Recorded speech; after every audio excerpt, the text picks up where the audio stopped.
എൻ്റെ പേര് ഡോക്ടർ ഷാഹിം സേഠ്. ഞാൻ തഗ്ദീസ് ഹോസ്പിറ്റലിൽ വർക്ക് ചെയ്യണം.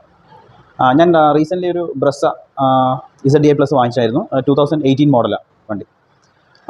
വണ്ടി ആസ് സച്ച് ഇസ് ഗുഡ്. പക്ഷേ കുറച്ച് വൈബ്രേഷനും മൈലേജ് അത്ര ഒരു സാറ്റിസ്ഫാക്ടറി എല്ലാം തോന്നി. അങ്ങനെ ഇരിക്കാതെ ഞാൻ ഈ ഡീകാർബണൈസിങ് ഗ്യാരേജിനെ കുറിച്ച് കേട്ടായിരുന്നു, മാളയും പീടിക. അപ്പോൾ ഞാൻ ജസ്റ്റ് അവരെ വിളിച്ച് എൻക്വയറി ചെയ്തപ്പോഴത്തേക്കും അവർ വേണ്ട ഇൻഫർമേഷൻസ് എനിക്ക് തന്നു.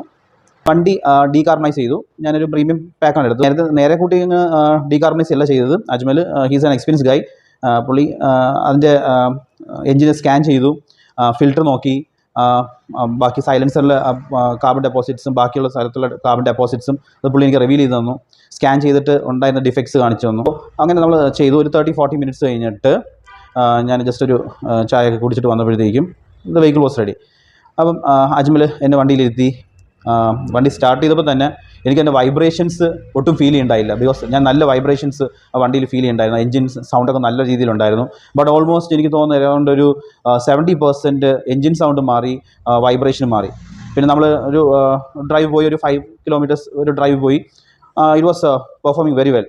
അപ്പം ഇതിനെക്കുറിച്ച് അറിയാത്തവർ എൻ്റെ ഒരു ഇൻഫർമേഷൻ എന്ന നിലയ്ക്ക് ഞാൻ പറയുകയാണ്, it's A very good thing. നിങ്ങൾ നേരിട്ട് വന്നിട്ട് എക്സ്പീരിയൻസ് ചെയ്താലേ ഞാൻ പറയുന്നതിനെക്കാട്ടി കൂടുതൽ എഫക്റ്റീവായിട്ട് മനസ്സിലാകത്തുള്ളൂ. കുറേ മിത്സ് ഉണ്ട്. അതായത് ഇങ്ങനെ ചെയ്ത് കഴിഞ്ഞാൽ എന്താ എഞ്ചിന് തകരാറ് വരും, അങ്ങനെയൊക്കെ ഒരു മിത്തുണ്ട്. പക്ഷേ അങ്ങനെയൊന്നുമില്ല. എന്ന് വെച്ചാൽ ഇത് മാത്രം വെച്ചാൽ പണ്ടത്തെ രീതിയിലുള്ളൊരു മെക്കാനിക്കൽ റിമൂവൽ ഓഫ് കാർബൺ ഒന്നുമില്ല. ഇത് ഒരു സോഫിസ്റ്റിക്കേറ്റഡ് രീതിയിലുള്ള പരിപാടി ഇപ്പോൾ ചെയ്യണേ. അപ്പം അതെന്തായാലും നിങ്ങൾ നേരിട്ട് അവരുടെ നമ്പറിൽ കോൺടാക്ട് ചെയ്തിട്ട് എക്സ്പീരിയൻസ് ചെയ്യുന്നതായിരിക്കും കുറച്ചുകൂടി നല്ലത്.